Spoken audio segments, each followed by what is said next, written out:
tarde a todos. Prazer encontrar com vocês aqui nessa segunda-feira à tarde, nesse período importante, né, do ano, que é o período que antecede o Natal.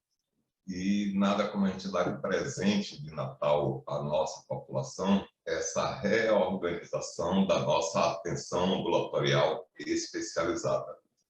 Sempre a gente fala muito sobre a atenção primária à saúde, sobre a atenção básica, e a atenção ambulatorial especializada sempre não gera muitas discussões, apesar de que o acesso dos nossos usuários à atenção ambulatorial especializada aqui em Camaçari ainda se ocorre de uma forma com muita dificuldade. Então, o objetivo aqui hoje é justamente discutir uma nota técnica que foi elaborada pela Diretoria de Atenção à Saúde, pela Diretoria de Regulação daqui da Secretaria de Saúde, para que a gente explique essa nota técnica que visa justamente a ampliação do acesso dos nossos usuários e a qualidade também nesta atenção aos nossos usuários. Para isso, é claro que a gente precisa falar sobre a reorganização da atenção ambulatorial especializada. Isso não quer dizer que ela esteja desorganizada. Você não reorganiza somente aquilo que está desorganizado. Você reorganiza também quando se sente a necessidade de se colocar alguns outros olhares sobre aquele sistema ou aquela coisa que está ali colocada, que está ali posta. Bem, mas para falar sobre a reorganização da atenção especializada, está passando aí? Não, não, parece que aqui não passou o slide, né?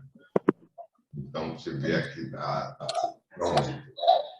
Então, para falar sobre a reorganização da atenção especializada, é claro que a gente tem que falar sobre um pouco, bem rapidamente, sobre a situação de saúde no Brasil, né? Que é uma situação que nós vivemos um momento de transição, né? Em pleno 2020, 2021, nós estamos num momento de transição, uma transição demográfica com o envelhecimento da população, uma transição nutricional. Hoje, quem mais vê são pessoas com sobrepeso, ou com obesidade, ou mesmo dislipidemias, e uma transição epidemiológica, porque nós estamos vivendo hoje uma tripla carga de doenças. Não foi fácil. E aí? Aqui, o slide não está querendo ir, você vai ter que passar por aí. Não? Volte. Aqui está com um probleminha técnico, um pouco aqui que está solucionando já a passagem dos slides. Não, anteriores. Tem. Cadê o passo próximo?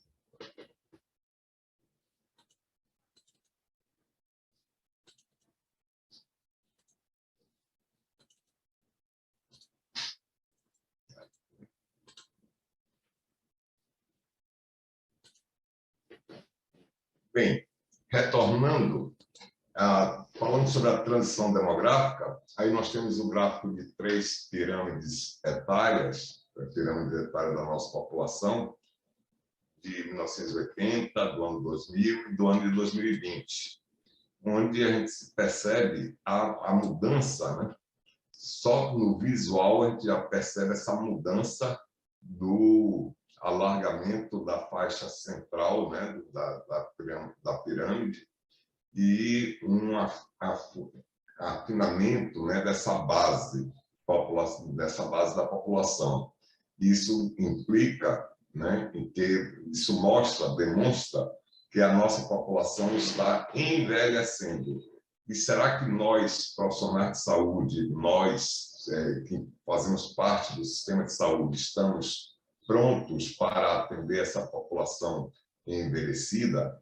né?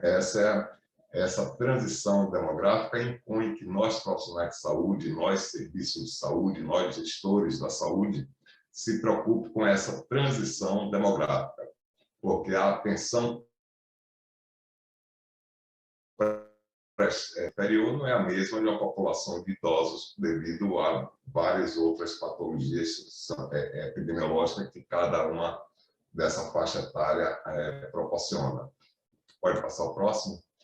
Aqui, você vê que quanto tempo vai passando, a nossa população vai vivendo mais. Isso é uma notícia boa, né? Onde a gente vai observando que pessoas vivem muito mais desde lá da década de 90, esse gráfico da década de 90 até o ano de 2016, onde a gente percebe essa curva ascendente, né, do tempo de que as pessoas vivem. Cada ano que passa, as pessoas vivem mais.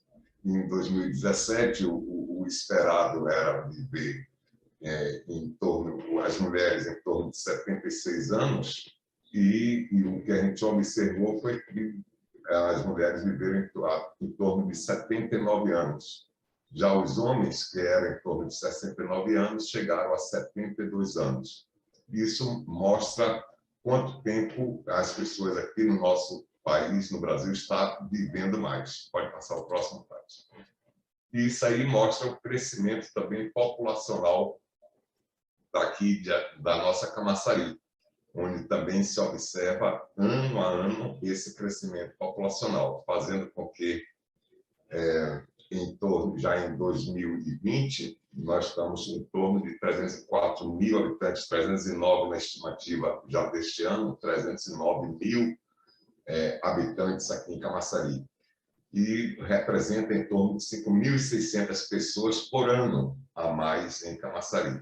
Isso aí vocês podem observar que dá em torno de uma população adscrita de uma unidade de saúde, de uma equipe de saúde da família. Então, seria a cada ano, nós teríamos que ampliar a nossa cobertura de saúde da família minimamente em uma equipe. Só que essa população, esses 5.000 pessoas, elas não surgem somente em um território, ela é espalhada em todo o município. Pode passar o próximo. E aí a gente observa também essa proporção de idosos aqui em Camaçari acima de 60 anos, essa proporção também vem aumentando ano a ano. Hoje, a população acima de 60 anos já representa 9% da população.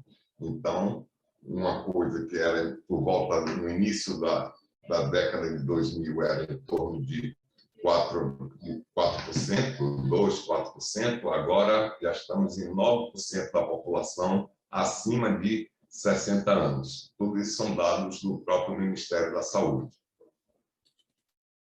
Uma outra transição é a questão nutricional, onde a gente percebe a questão da obesidade, da questão do excesso de peso na nossa população.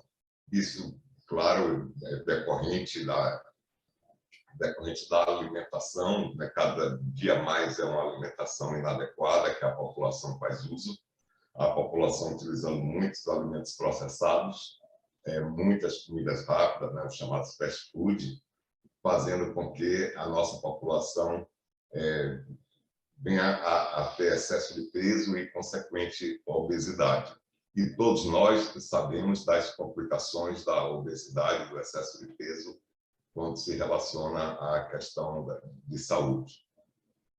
Uma outra transição é a chamada epidemiológica, né, pela tripla carga de doenças, que hoje antes nós tínhamos as mortes basicamente eram causadas por infecções, por desnutrição, então por problema da saúde reprodutiva. Temos as causas externas e temos as doenças crônicas. Então, passa o próximo slide para a gente ver um pouco melhor. Você veja que aí em 2017 o azul corresponde às doenças não transmissíveis. Aí são as causas de morte, né? Veja que representa aí 70%, quase 71% dos óbitos que ocorrem em Camaçari acontece por doenças não transmissíveis. As causas externas já representam um percentual também elevado. Esse gráfico é o gráfico do Brasil como um todo, né? E as doenças transmissíveis já ficam em terceira colocação neste gráfico. Mas quando a gente faz um recorte para Camaçari, passo próximo, a gente verifica que aqui em Camaçari, nossas principais causas de óbitos, em primeiro estão justamente as causas externas, as agressões, os acidentes de transporte, acidente de moto, e aí vem vários fatores, né, como drogas, né, o tráfico ilegal de drogas, a questão da violência interpessoal, né, e acidentes de moto, muita moto na cidade, diariamente a gente vê acidentes de moto. Em segunda colocação fica as doenças do aparelho circulatório, principalmente os acidentes vasculares cerebrais, os encefálicos e os infartos agudos do miocárdio. E em terceiro lugar ficam as neoplasias, os cânceres. Então essas são as três principais causas de morte, as três primeiras causas de morte em Camaçari. Esse quadro, eu trago nesse quadro aí uma evolução de um estado de saúde de uma pessoa diabética, né? Como é que acontece essa evolução da pessoa diabética? Tudo isso é importante para a gente ver a questão da reorganização da atenção especializada. Aos 40 anos de idade, a pessoa apresenta uma obesidade, é uma pessoa estressada pela própria, né, vida que nós levamos hoje, né? E a sua história familiar consta de diabetes. Aos 44 anos, aquela pessoa que era somente obesa, ela já apresenta uma hipertensão arterial, que aos 47 anos, além da hipertensão arterial, ela também já apresenta uma glicemia de jejum alterada, que aos 51 anos se confirma um diagnóstico de diabetes mellitus tipo 2. Ele continua fazendo a evolução, né? São doenças, né, crônicas evolutivas, e aos 55 anos ele já apresenta uma lesão de pé diabético. Já aos 58, apresenta uma crise de angina e é submetido a uma cirurgia de revascularização do miocárdio. E aqui, claro, que a gente não pode, quando a gente fala isso, a gente tem que lembrar da questão da famosa regulação, a questão, por exemplo, do cateterismo, das dificuldades que se tem hoje para ofertar todos esses exames, né, que são necessários para este paciente. Aí ele apresenta essa crise de angina, é feita a revascularização, mas aos 59 anos, logo no ano seguinte, complica o pé diabético dele e parte para a amputação do membro inferior. Já no ano seguinte, aos 60, ele tem um novo evento cardiovascular que se integra. E aos 63 anos, claro que isso é hipoteticamente, né, mas o prazo mais ou menos é esse, em torno de 20 anos, o paciente apresenta um acidente vascular cerebral grave e evolui para óbito. Claro que muitos dos aqui presentes na sala já devem ter visto o paciente, ou até mesmo dentro da própria família, quadros que tenham esse tipo de evolução. E é justamente aí, nessas doenças crônicas, é que nós temos que atuar, nós temos que fazer essa reorganização da atenção ambulatorial especializada, para que esse paciente não tenha essa evolução.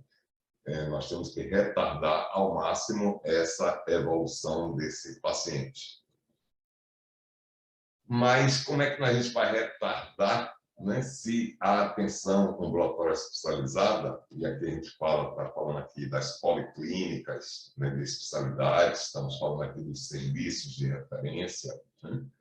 A atenção ambulatorial especializada constitui um problema muito importante no sistema de saúde, da atenção à saúde em geral e principalmente no SUS.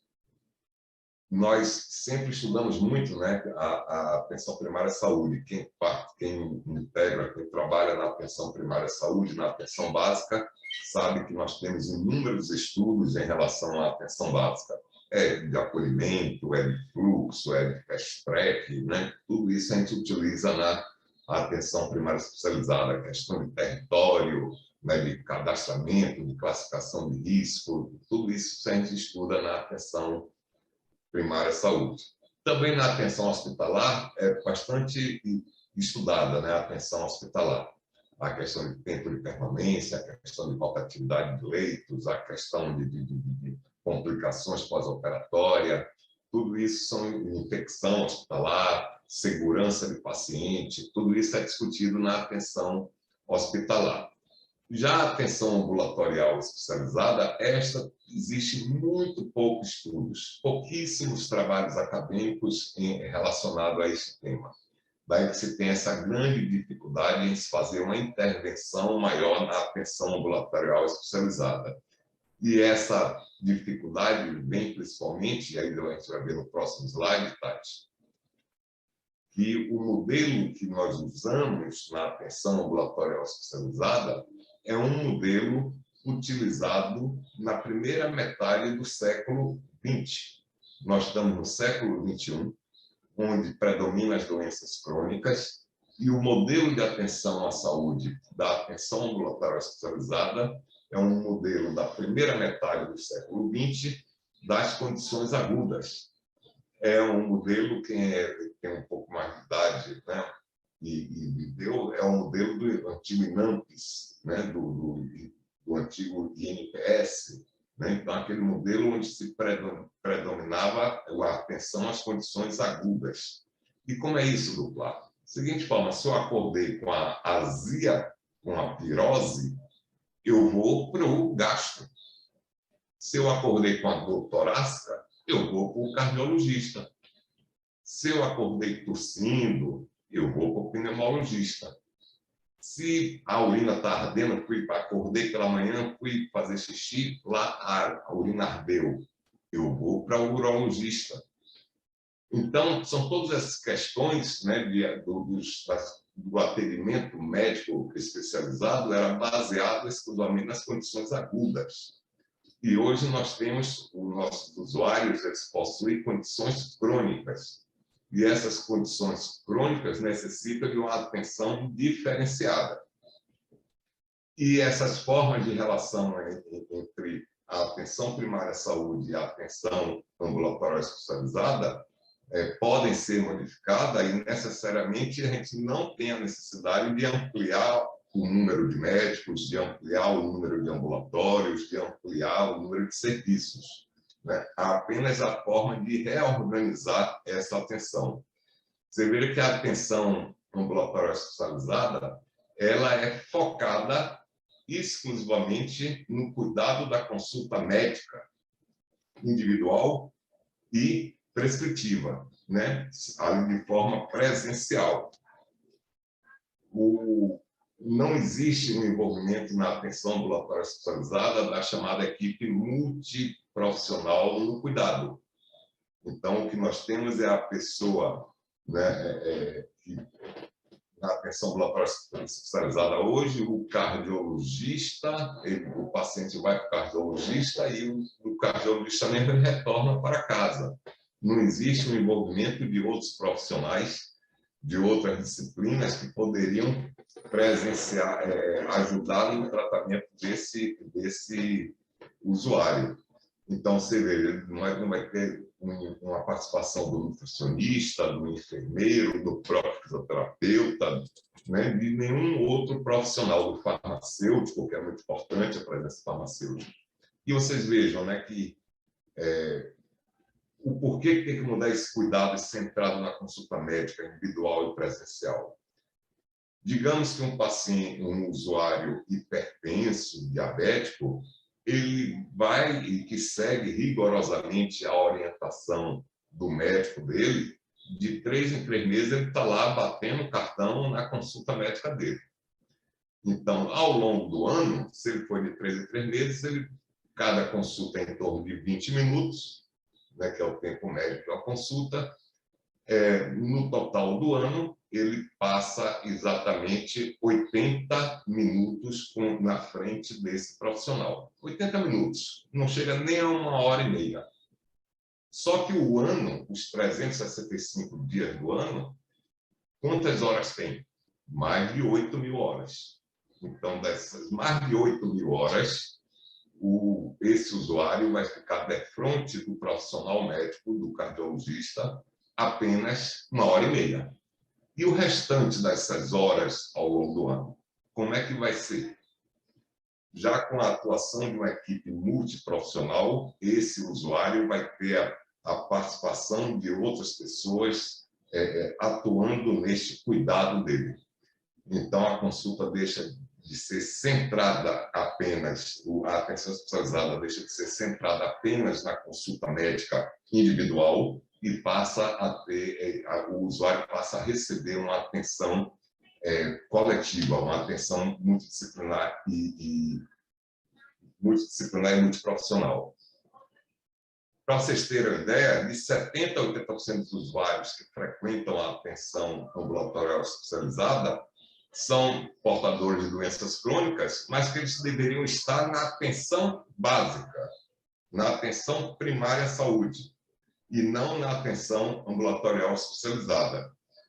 E como é que é feito isso? Através da estratificação de risco.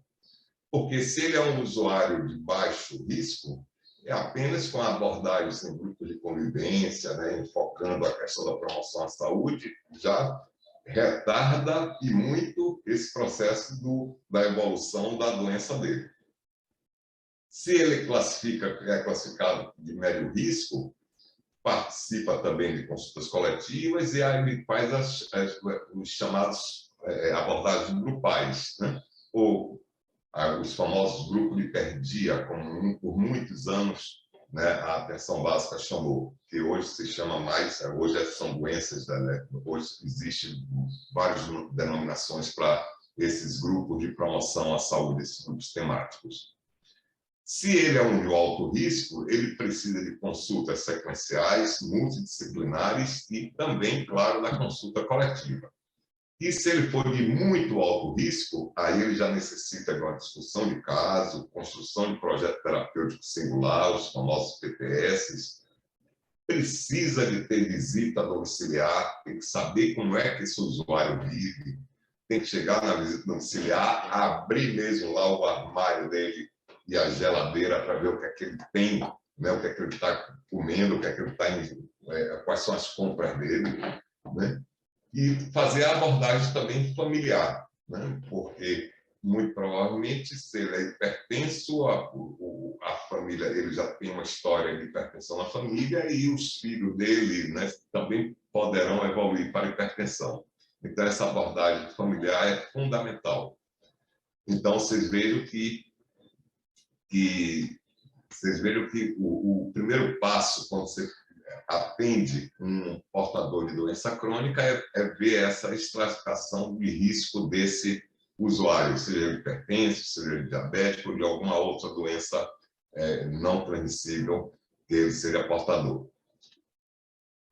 Um outro problema do modelo de atenção especializada é que o usuário, quando ele vai para o especialista, ele cria o chamado efeito velcro. Velcro, todo mundo sabe que encostou, grudou, né? E para você afastar duas partes de um velcro, né, ela tem uma certa resistência, uma certa dificuldade. E o que é isso? Aquele usuário, se ele for cardiologista, esse efeito velcro faz com que o próprio especialista não libere esse usuário para ele retornar para a atenção básica.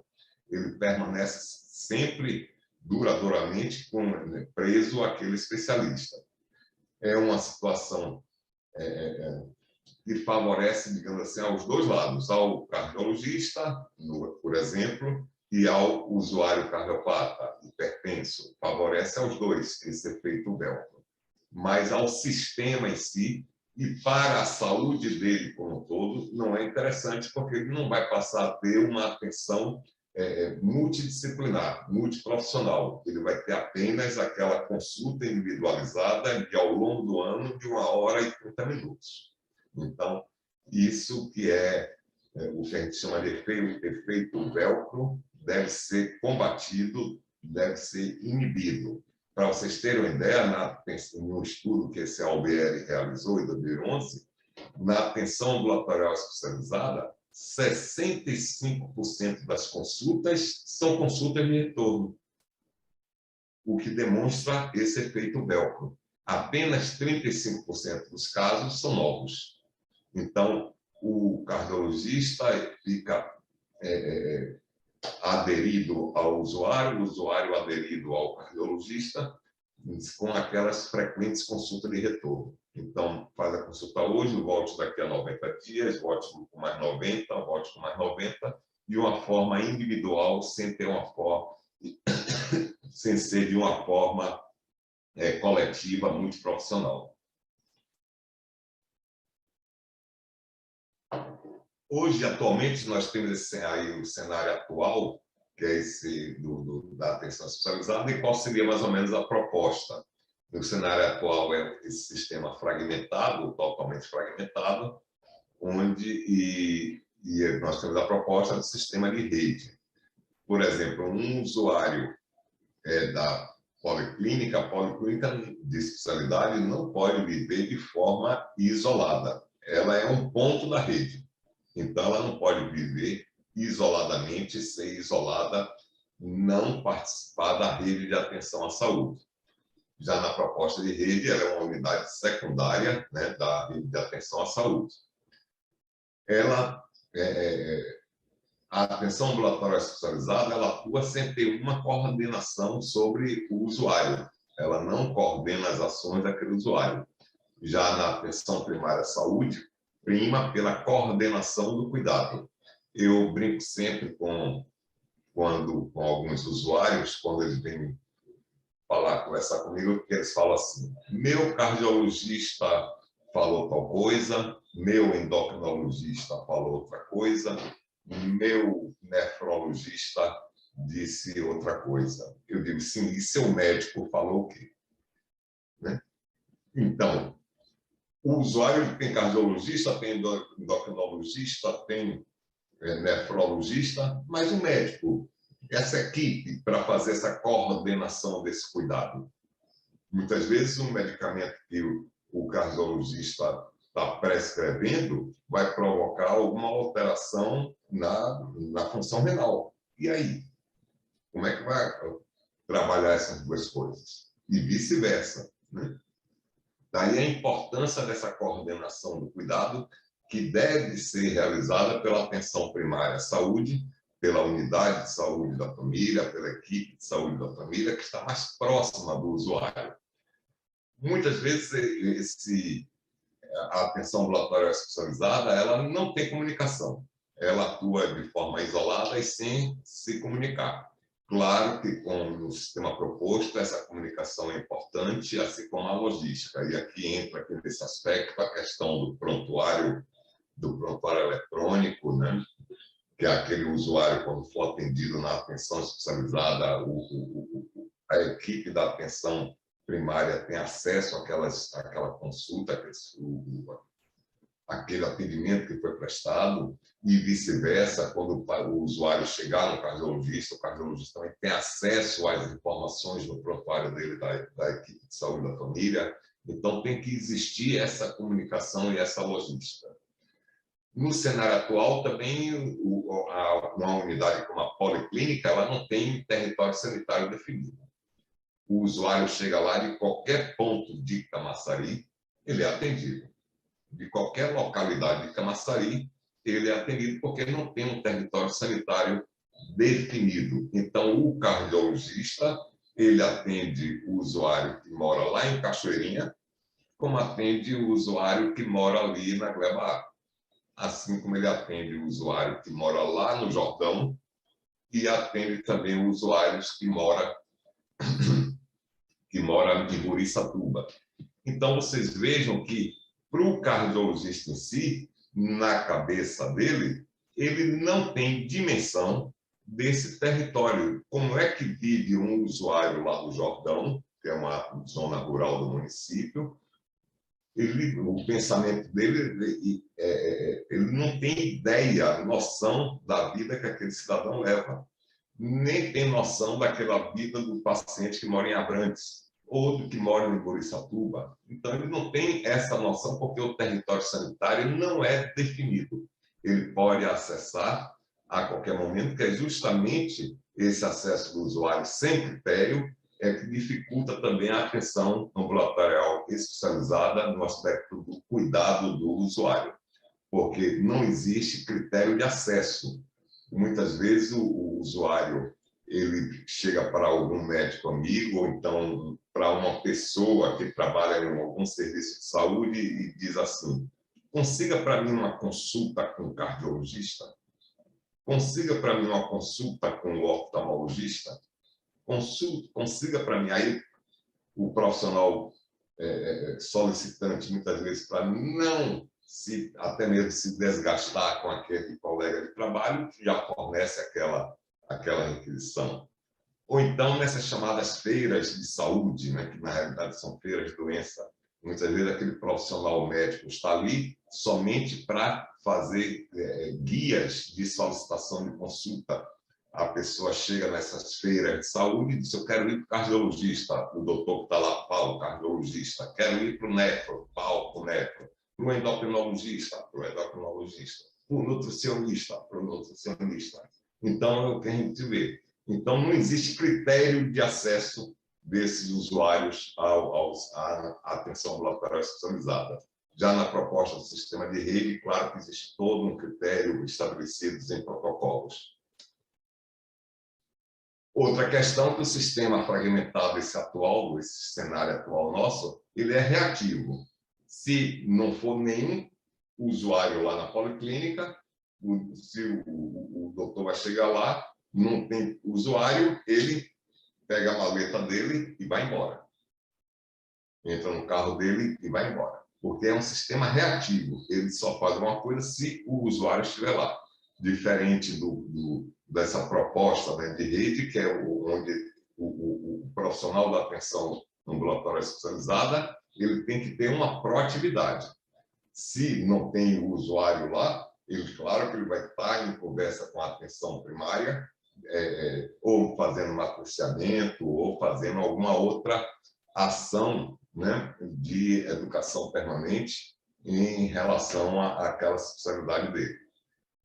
A questão do foco nas condições agudas, né? Nós já falamos aqui que tudo é focado só nas condições agudas hoje, né? Geralmente a pessoa vai no cardiologista quando sente uma dor no peito, ou então quando está cansando, ou então quando sente uma dor de cabeça, que acha que é a pressão, né? Então é só nas condições agudas.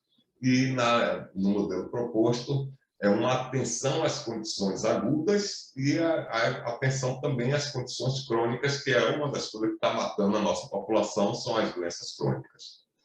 Tem um ênfase nas ações curativas, enquanto o médico da atenção ambulatorial especializada, ele se preocupa só em querer curar, só que essas doenças crônicas não têm essa cura, né? Não existe essa cura. O que existe, na realidade, é uma estabilização clínica.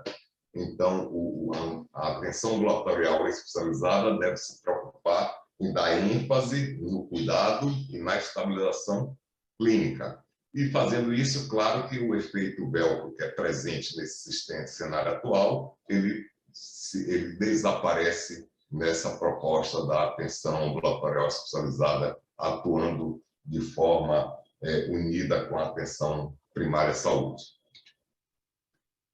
Temos ainda a questão do indivíduo isolado, conforme já falei, eu acordei com a dor no peito, eu vou no cardiologista, acordei com uma pirose, eu vou no gastro, e por aí estou com azia, tenho que ir para o gastro.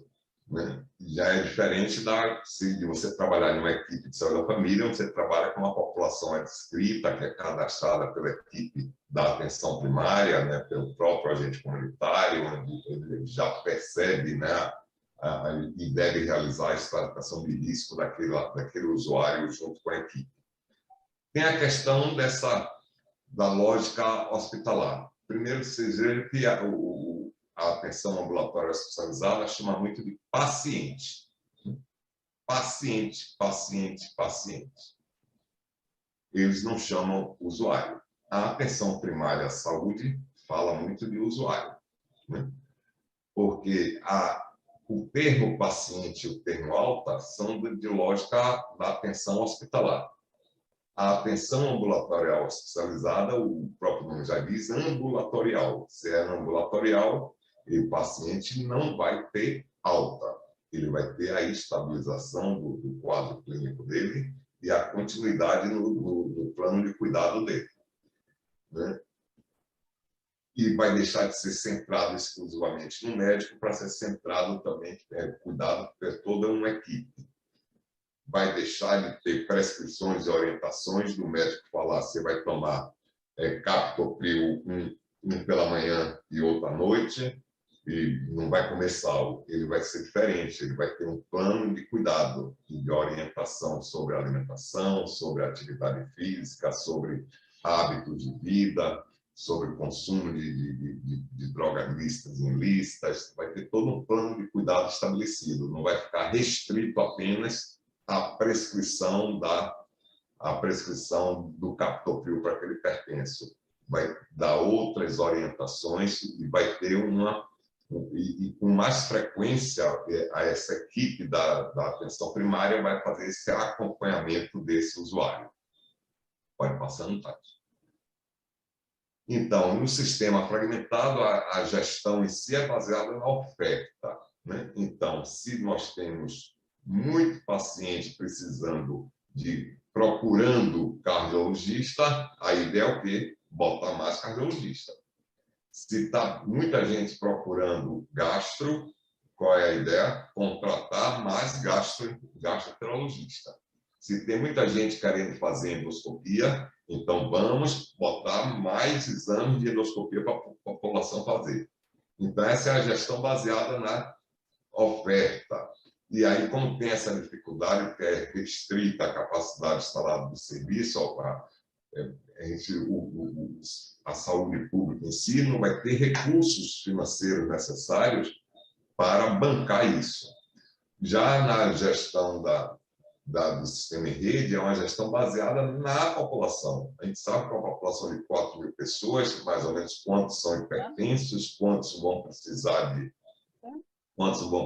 de acompanhamento, quantos vão ser classificados como de baixo risco, quantos de médio risco, de alto risco e de muito alto risco. Nós vamos ter esses dados, né, baseados na população. E, claro, que aí os parâmetros vão vir a partir da necessidade da população. Uma população, por exemplo, de Cachoeirinha, que é a zona rural daqui de Camaçari, é completamente diferente, né, a necessidade dela, de uma população que mora no Inocop. Então, é completamente diferente. Então, a assistência ambulatorial especializada para o usuário que mora em Cachoeirinha tem que ser diferente do usuário que mora no Inocop. Não pode igualar, né, toda a atenção ambulatorial especializada, né, sem ter essa visão desta demanda, né, dessa demanda que um usuário do Inocop tem, do usuário que Cachoeirinha tem, que do Jordão tem, ou do Coqueiro de Arembé tem, a Coqueiro de Monte Gordo, ou mesmo de Abrantes, ou Guarajuba, né? Então, cada população tem a sua necessidade própria de saúde. E as soluções, claro que, no caso do sistema fragmentado, é sempre contratar pessoas, contratar mais profissional e médico, né? Ele quer mais cardiologista, mais endocrinologista, mais gastro. E todas as pesquisas que a Secretaria de Saúde realiza, né, que a gente compartilha sempre no nosso colegiado, mostra que a população quer mais especialista. É mais gastro, é mais psiquiatra, é mais cardiologista, mais endocrinologista. E isso não resolve. Não é colocando um número, aumentando o número de profissionais, que ele vai resolver. Por quê? Porque esse profissional vai ficar, no máximo, 1h30 com esse usuário no ano. 1h30 minutos, no máximo. Então, não vai resolver o cuidado, a atenção a esse usuário. E é claro que já no sistema de rede, essas soluções vão equilibrar, né, a oferta com a organização de demanda, é todo um estudo onde os profissionais têm uma participação decisiva né, nessa nova organização da atenção ambulatorial especializada. Então, organizar os processos de trabalho da atenção primária à saúde e da atenção ambulatorial especializada, integrando-os como continuidade do cuidado nas redes de atenção à saúde, com vistas a responder às necessidades e expectativas da população. Esse é o objetivo da reorganização. A gente tem que fazer com que a atenção primária à saúde, as equipes de saúde da família, a unidade básica de saúde, se integre, né, à atenção ambulatorial especializada e vice-versa. Porque somente dessa forma que a gente vai atender às necessidades e expectativas da população. E isso não é uma coisa nova, é uma coisa que já tem há algum tempo. Você vê que essa portaria de 30 de dezembro de 2010, já se vão aí praticamente 11 anos, onde foi estabelecida a organização das redes de atenção à saúde, que o SUS estabeleceu, através dessa portaria, as diretrizes para organizar a rede de atenção à saúde. A atenção primária evoluiu nesse período, né, nesses 11 anos, mas a atenção ambulatorial especializada não houve nenhuma evolução maior. E é claro que a integração da rede de atenção à saúde entre os dois níveis de atenção visa o quê? A continuidade do cuidado. Então, a atenção ambulatorial especializada deve ser integrada com a atenção primária à saúde, pois o usuário é um só, ele pertence a esse microsistema clínico. É só o seu José, lá da equipe de saúde da família, é o mesmo seu José que vai para o cardiologista, é o mesmo seu José que vai para o endocrinologista. Então, se é o mesmo usuário, esse cuidado tem que ser compartilhado. Não pode ser fragmentado, segmentado. Na atenção primária tem um cuidado, na atenção ambulatorial especializada tem outro cuidado? Não pode. Então, tem que ter esta integração. E nesse microsistema clínico, que vem a ser justamente o quê? Quando uma pessoa entra, são os 5 P's, né? Quando a pessoa entra no serviço de saúde, ele é recepcionado pelos profissionais, né? Você vê que não é pelo médico, eles são recepcionados pelos profissionais, né? A equipe de saúde da família, isso é bem definido, tem um médico, um enfermeiro, um odontólogo, né? E ainda tem os núcleos de atenção à saúde da família, de apoio à saúde da família, que são os NASF, que integram também a atenção primária à saúde. Então, ele é recepcionado pelo usuário e tem a pergunta: como posso ajudá-lo hoje? Por que hoje? Porque ele pode ter tido aqui, né, ido na unidade de saúde da família ontem, e a demanda dele de ontem era uma, a de hoje é outra. E, dentro disso aí, ele vai entrar no chamado processo, nos processos de trabalho. Nesse processo de trabalho, claro que você tem que ter um propósito para alcançar. O que você vai alcançar? Se é um usuário hipertenso, você vai estabelecer um plano de cuidado para ele, né, esperando alcançar o retardo dessa hipertensão. No caso do diabético, a mesma coisa. E o usuário psiquiátrico, né, que tem algum sofrimento mental, a mesma coisa. Você vai ter que estabelecer um propósito para ver o que é que ele espera dele. E claro que isso é através de padrões, que são justamente os protocolos existentes. Hoje não se faz mais saúde, faz mais medicina, exclusivamente baseado na experiência individual de cada profissional. Uma coisa que está ainda muito arraigada na atenção ambulatorial especializada é que o profissional especialista, ele fica muito preso às determinações da experiência dele, a chamada medicina baseada em evidência, que hoje deve ser a prática, a norma, a lógica, né? E a atenção especializada geralmente não utiliza muito, sim utiliza a experiência individual de cada profissional. Daí a necessidade e a importância dos protocolos, que são justamente os nortes, que são instrumentos que vão dar o norte para o acompanhamento desse usuário.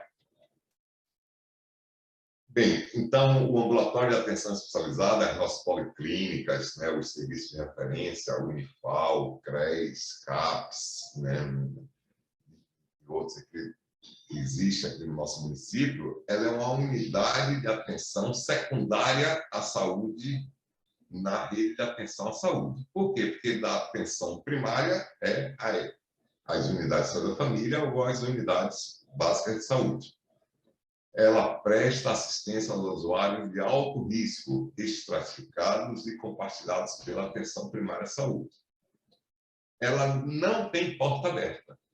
O acesso a esses usuários à atenção ambulatorial especializada deve acontecer através de uma regulação direta da atenção primária à saúde. Então, a atenção primária à saúde vai fazer a regulação, os encaminhamentos para esse usuário se dirigir à atenção ambulatorial especializada. A atenção é multiprofissional e interdisciplinar.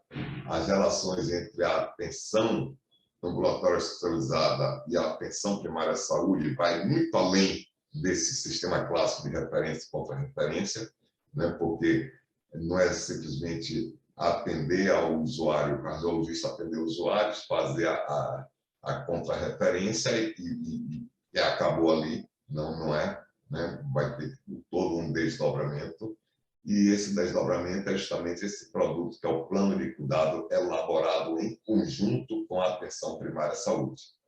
Não uma simples consulta. Então, o usuário, quando ele é encaminhado, é referenciado para o ambulatório de atenção especializada, seja para a policlínica, seja para algum serviço de referência, não é para realizar uma simples consulta. Ele tem que ir até lá, e o profissional da atenção ambulatorial especializada, o especialista, em conjunto com a própria atenção primária, eles devem elaborar esse plano de cuidado daquele usuário. Pode passar, tá? E aí, dentro dessas funções da atenção ambulatorial especializada, tem a função, né, assistencial, né, que é justamente aquela avaliação individual, né, onde comporta o exame clínico, né, os exames suplementares, a definição de conduta e a elaboração do plano de cuidados com a atenção primária à saúde. Então, dentro dessa função ambulatorial especializada, você vê até por esse diagrama aí, mostra que o usuário, quando chega na recepção, como seria mais ou menos o desenho, né, ideal. O usuário chegava na policlínica, ele era recepcionado, encaminhado para o técnico de enfermagem, para fazer as aferições ali dos sinais vitais, a fotometria, verificar se está com algum sinal de alerta. Seria avaliado pelo profissional enfermeiro, e aí esse profissional enfermeiro iria fazer esse direcionamento adequado para ele. Se ele iria para psicólogo, para assistente social, se está com algum plano social. Aí vem todas as especialidades em saúde, né? Nutricionista, fonoaudiólogo, educador físico e tal. E dentre esses, claro, o profissional médico, né? Mas aí essa coordenação do cuidado, que é uma premissa da atenção primária, passa a ser também utilizada no âmbito da atenção ambulatorial especializada. Hoje, o usuário chega na policlínica, ele vai lá, chega na recepção, diz que tem uma consulta para as 10 horas com o doutor fulano. Ele vai lá, a recepcionista confirma a consulta dele, ele se dirige para uma cadeirinha de espera, fica lá aguardando. Depois, quando chama ele vai lá, é atendido pelo médico, e dali mesmo ele volta, ele sai. Muitas vezes, aquela receita que o médico deu, daqueles medicamentos, sequer ele entendeu como é que usa aquele remédio. Quanto mais, se o médico deu alguma orientação em relação à nutrição, em relação ao próprio medicamento, a hábitos de vida e tal, ele não entendeu. Por quê? Porque foram apenas 20 minutos, no máximo. Apenas 20 minutos que ele passou com o profissional médico, naquele medo, naquela ansiedade, e ele terminou não entendendo. Na hora que ele passa por toda essa questão aí desse ciclo, né, de ser atendido realmente pela equipe da atenção ambulatorial especializada, a visão é outra, porque aí ele vai sair com um plano de cuidado elaborado em conjunto com a atenção primária. Outra função da atenção ambulatorial especializada, que nós não temos também aqui, né, mas é a função educacional e supervisional. Isso aqui até alguns colegas da saúde mental, né, realizam alguma coisa de apoio matricial, né, de discussão de algum caso específico, né, com a elaboração do PTS, né, do plano de cuidado, mas o interessante era que todos, né, fizessem isso. O médico especialista, a atenção ambulatorial especializada, como eu digo, o médico tem também um enfermeiro da policlínica, o nutricionista da policlínica, o psicólogo da policlínica. Eles têm essa função educacional e supervisional. Eles têm que realizar esse apoio matricial às equipes da atenção primária, discutindo o caso, elaborando um plano de cuidado. E o detalhe, visitando, né, o profissional da atenção ambulatória especializada, ele tem que visitar uma unidade de saúde da família para ele entender a lógica de funcionamento. Tem especialistas aí que sequer nunca entrou na vida em nenhuma unidade de saúde da família. Então, eles não conhecem sequer a lógica do funcionamento de uma unidade de saúde da família. E vice-versa. Também tem profissionais das equipes de saúde da família que nunca entraram em um ambulatório especializado para entender a lógica daquele funcionamento. Então, o interessante é que tenha essa troca de conhecimentos, essa troca de conhecimentos e assim como também saber o nome do outro. Não saber só que doutor José. Doutor José, mas ele não sabe sequer como é doutor José, se é alto, se é baixo, se é magro, se é gordo, se é isso. Ele não conhece o doutor José. E a proposta é justamente que um conheça o outro. Se eu vou discutir a questão de Dona Maria, eu tenho minimamente de saber com aquele colega que está lá na outra ponta, né, com aqueles colegas que estão na outra ponta, que é na atenção primária, conhecer minimamente a fisionomia de cada um, né, o estilo de cada um. Por exemplo, tem já profissionais que atuam na atenção primária, que gostam de fazer práticas integrativas, que têm resultado, né? Já outros já não utilizam. Então, tem que ter essa interação entre o profissional da atenção ambulatorial especializada com o profissional da atenção primária à saúde. Aí que eu trouxe o slide nos nossos serviços da atenção ambulatorial especializada. A gente encontra a policlínica, ali o multicentro de Monte Gordo, a policlínica pediátrica, o CEL, que é o Centro de Especialidade Odontológica, o CER, que é o de reabilitação, o CEON, que funciona no mesmo imóvel da policlínica, no segundo andar, a Unifal, né, que é uma unidade de apoio à doença falciforme, os CAPs, né? Nós temos 4 CAPs aqui na nossa rede de saúde mental, o CAPS 3, né, aqui no POC, o CAPS da Orla, lá em Abrantes, o CAPS-I e o CAPS-AD. E temos também o CEREST, que é o Centro de Referência de Saúde do Trabalhador. Muitos dos colegas da atenção primária não conhecem estes serviços, e muitos dos colegas que atuam nesses serviços especializados não conhecem a atenção primária à saúde. E isso, claro, que seria um conhecimento que iria satisfazer a quem? Aos nossos usuários. Né? Porque se eu encaminho, por exemplo, se eu que atuo na unidade lá de Coqueiro de Monte Gordo, eu vou encaminhar um usuário lá de Coqueiro de Monte Gordo para o cardiologista aqui na policlínica. Eu sei onde fica a policlínica, sei qual é a distância, sei qual é a dificuldade de locomoção, a dificuldade de transporte, sei que aquele usuário tem recursos para ir até lá. Será que ele vai precisar fazer algum lanche? Ou é só o dinheiro do transporte? Então, são várias perguntas que podem ser feitas antes de se encaminhar um usuário para a atenção especializada e vice-versa. Assim como esse colega que atua naquele chamado efeito velcro e diz para o usuário, volte daqui a 15 dias.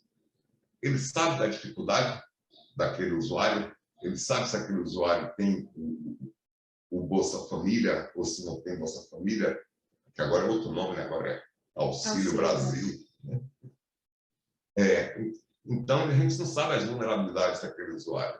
Não seria muito melhor para o usuário se esse profissional da atenção especializada entrasse em contato com o profissional da atenção primária à saúde que encaminhou ele e informando, dizer, vamos elaborar um plano de cuidado para a Dona Maria vai fazer isso. Se Se não melhorar, entre em contato comigo e tal, né, para a gente ver o que a gente pode fazer e tal. Né? Se precisar, claro, ele retorna para o cardiologista. Mas nós temos que ter essa sensibilidade que a nossa rede de atenção à saúde é uma rede ampla para uma cidade de um município de 300 mil habitantes. Camaçari apresentar uma rede significativa, que aí passa próximo aí. Você vê que só de especialidades em saúde, nós temos, de nível superior, nós temos 16 especialidades em saúde, artistas plásticos, assistente social, cirurgião dentista, educador, enfermeiro, engenheiro de segurança do trabalho, farmacêutico, fisioterapeuta, fonoaudiólogo, musicoterapeuta, nutricionista, psicólogo, psicopedagogo, sanitarista, sociólogo, terapeuta ocupacional. Beleza, não falei nenhum médico aí, né? Somente especialidades em saúde que atuam na CESAL. Então, você vê que é uma equipe grande, né, de muitos profissionais, né, muitos especialistas para atuar, né, nesse cuidado do usuário. E temos também as especialidades em nível médio, né, que são do auxiliar de saúde bucal, temos tecnolaboratório, enfermagem, radiologia, técnica de segurança do trabalho. E em relação aos médicos, olha quantas especialidades nós temos. 30 especialidades. Fora aquelas especialidades contratualizadas. Então, nós temos 30 médicos, né, 30 especialidades médicas ofertadas aqui em Camaçari, que vai da acupuntura, passando por geologia, passando por dermato, urologia, né? Então, são vários especialistas. E eu digo, mesmo com esse vasto especialista, a população tem dificuldade de acesso. Se a gente dobrar, duplicar, ou mesmo triplicar a quantidade de especialistas, se a gente não mudar o modelo de atenção, vai continuar tendo essa sensação, essa necessidade que falta mais cardiologista, que falta mais mastologista, que falta mais neuro. A gente vai ficar sempre com essa sensação que está faltando, porque o erro está justamente o erro está no modelo da assistência. Então, você vê, são 30 especialidades médicas, 16 especialidades no exterior e 5 especialidades de nível técnico. Então, é uma gama grande de profissionais. E daí vocês vejam, né, que de categoria profissional solicitante, isso quer dizer o quê? Isso quer dizer que profissionais que podem encaminhar os nossos usuários de Camaçari para consulta com o especialista. Então, só de médicos, nós temos 788 profissionais médicos que podem encaminhar os nossos usuários para cardiologista, endocrinologista, oftalmologista, psiquiatra, né, mastologista. 788 médicos nós temos na nossa rede de atenção à saúde. Cirurgião dentistas, que também encaminham, principalmente para endócrino, eles gostam de caminhar muito, né, para cirurgião geral, são 127. E enfermeiros, que também encaminham usuários para a atenção especializada, nós temos 141 enfermeiros na nossa rede. Isso são dados tirados através de CENES, né? CENES agora de novembro, né? E de médicos solicitantes por nível de atenção no município. Esse slide, esse gráfico é bem interessante, onde mostra, né, o pessoal sempre joga a culpa na atenção básica. Né, Tati? Que solicita muito exame. Que a atenção básica solicita muito exame, que solicita muito caminhamento, que só anda mandando o povo para o especialista. E nós temos somente 129 médicos solicitantes na atenção básica. Na urgência e emergência, que é uma outra coisa que também eu não entendo, por que o médico de urgência e emergência, que se entende UPA, PA, SAMU, principalmente de emergência do HGC, né? Eles ficam encaminhando usuários para especialista. Então, é comum o paciente ir numa UPA e sair de lá da UPA com uma requisição para o cardiologista, para o neurologista, para o urologista. e o médico da atenção primária, que coordena o cuidado desse usuário, né? Então, o médico da atenção especializada ou da urgência-emergência, ele vai fazer esse troca com quem? O médico da atenção especializada vai conversar com ele para saber, o paciente que você encaminhou para mim, para o cardiologista, eu estou devolvendo para você que ele vai precisar disso, vai precisar disso. Não, porque ele é da urgência-emergência. Então, o usuário ele precisa ter um acompanhamento. Então, esse médico que atua na urgência e emergência, ele deve referenciar sempre o usuário para a atenção primária à saúde, para que a atenção primária à saúde que tenha esse cuidado de fazer os devidos encaminhamentos para o especialista. E a atenção especializada, que eu não contei, está lá, 428 médicos da atenção especializada. E aqui é o seguinte, aqui é o troca-troca. É o cardiologista encaminhando para o endócrino encaminhando para o nefro encaminhando para o cardio, e aí forma aquele círculo vicioso que muitas vezes o usuário chega na policlínica daqui na Radial e passa a semana toda. Cada dia ele está lá atrás de um especialista, né? Então, e a coordenação do cuidado? Fica com quem? Como é que esse usuário vai ter o seu cuidado coordenado? É indo hoje no cardiologista, amanhã no endócrino, depois de amanhã no gastro, depois no urologista, depois... Não, não é. Então, o contingente de médicos que atuam na atenção especializada, e aqui, inclusive, está incluído aqui alguns profissionais prestadores de serviço, né? Estão aí com 428 profissionais médicos que solicitam consultas na atenção ambulatorial especializada. Daí que agora, no dia 10 de dezembro, foi emitida essa nota elaborada pela média complexidade, mais especificamente o DAS, a Diretoria de Atenção à Saúde e a Diretoria de Regulação, essa nota técnica para tentar organizar esse fluxo de solicitação e agendamento de consulta na rede de atenção ambulatorial especializada daqui de Camaçari. E o secretário emitiu essa portaria colocando que essa nota técnica passa a ser utilizada a partir de 3 de janeiro. Então, a partir de 3 de janeiro, os agendamentos para consulta de especialistas no nosso município, na rede de atenção do nosso município, seguirá o orientado aqui nessa nota técnica. Então, a primeira coisa seria uma solicitação da consulta na atenção especializada pela equipe de saúde da família, pela atenção primária à saúde. Então, o que é necessário? Que o usuário ele tenha o cartão SUS do nosso município, claro, né? O cartão SUS daqui de Camaçari, que esse usuário seja cadastrado no SUS, no PEC SUS da atenção primária, que é o Sistema de Informação da Atenção Primária.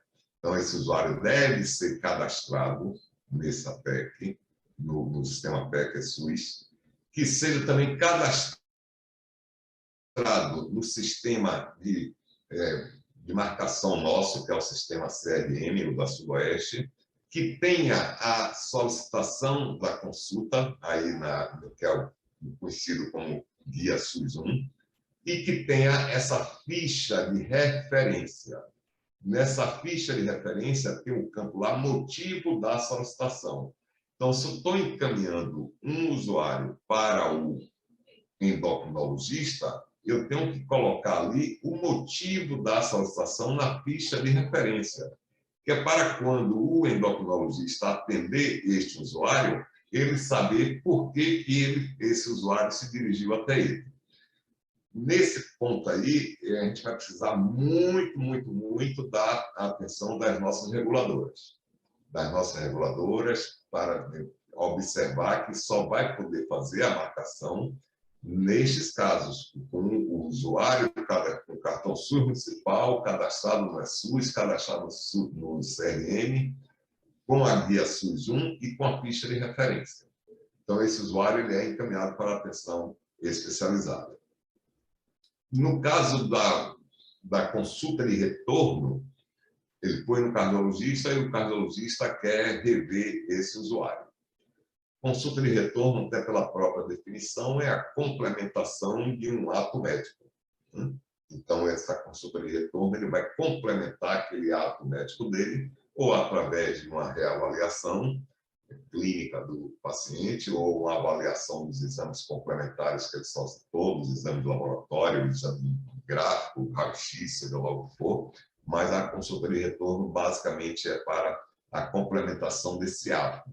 Então, o médico especialista, ele vai dar guia SUS-1 e vai fazer a contrarreferência desse usuário naquela ficha de referência que o usuário levou. Ele vai colocar no verso o plano de cuidado desse usuário. E nesse plano de cuidado, ele vai colocar claro que ele precisa rever esse paciente com 90 dias, com 30 dias, com 15 dias, ele vai colocar. E o usuário vai para onde? Para a sua equipe de saúde da família, para aquele profissional que solicitou aquele encaminhamento, para que o profissional tenha conhecimento que Dona Maria foi atendida pelo doutor José e que o doutor José escreveu lá na contrarreferência que passou tais e tais medicamentos, que deu essas orientações à Dona Maria e que ele quer rever Dona Maria com 90 dias. Então, esse é o plano de cuidado que aí sim os médicos especialistas vão precisar fazer. Daí é que, conversando até o dia com uma mensagem de Clara, lá do médico do Novo Horizonte, mas a dificuldade maior é justamente esses médicos especialistas preencher essa contrarreferência. Claro, é uma dificuldade que não estou habituado, é um modelo antigo, é um modelo aquilo que a gente vem falando aqui dessa tarde. Eles têm que mudar essa lógica do atendimento especializado ambulatorial.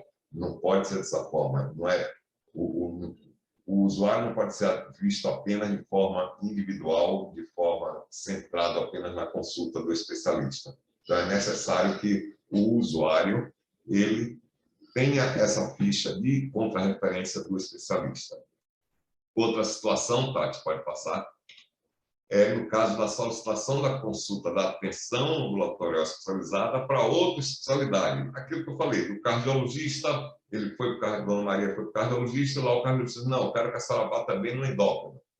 Então, ele vai dar a guia SUS-1, dizendo o motivo da solicitação, e na ficha de referência, ele vai colocar lá o plano de cuidado e o motivo da solicitação dessa consulta para o endocrinologista, para que o endocrinologista lá saiba que Dona Maria veio da unidade de saúde da família, passou por um cardiologista e o cardiologista julgou que seria interessante ouvir uma opinião do endocrinologista. Então, tem que ter toda essa integração da atenção primária à saúde com a atenção ambulatorial especializada. E os estabelecimentos de saúde que integram de forma complementar, que no caso os prestadores de serviço, eles devem seguir esse mesmo fluxo.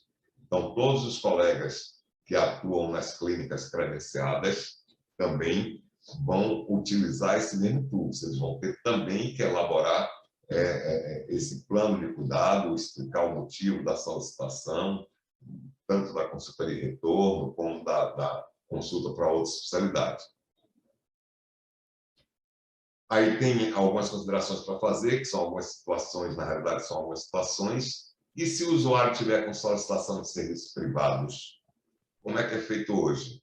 Hoje, quando um usuário tem uma solicitação de um serviço privado, de um convênio, uma coisa desse tipo, ele não vai até a unidade de saúde da família para trocar a guia, né, para a guia do SUS. Então, nesse momento, esse usuário, nessa hora da troca da guia, o profissional da equipe de saúde da família irá verificar, né, essa questão e fazer a ficha de referência. E solicitações do HGC, da UPA, do PA, do SAMU. Também, se o usuário não tiver essa guia de contrarreferência, de referência, contrarreferência, a marcação da consulta dele não irá ocorrer. Isso nós já começamos a fazer a divulgação em redes sociais. A partir da última semana do ano, vamos intensificar, incrementar essa divulgação para que a própria população, né, se o médico deu lá a guia da consulta com o psiquiatra e não colocou a ficha de referência, que a própria população já peça ao profissional médico, ao profissional odontólogo, ao profissional dentista. E cadê aquela outra guia? Né? Cadê a outra guia que eu vi que tem que ter uma ficha de referência? Então, essas solicitações do HDC, da UPA, do PA, do SAMU, devem vir também com essa ficha de contrarreferência. Outra situação são os usuários da Policlínica Regional de Simões Filho.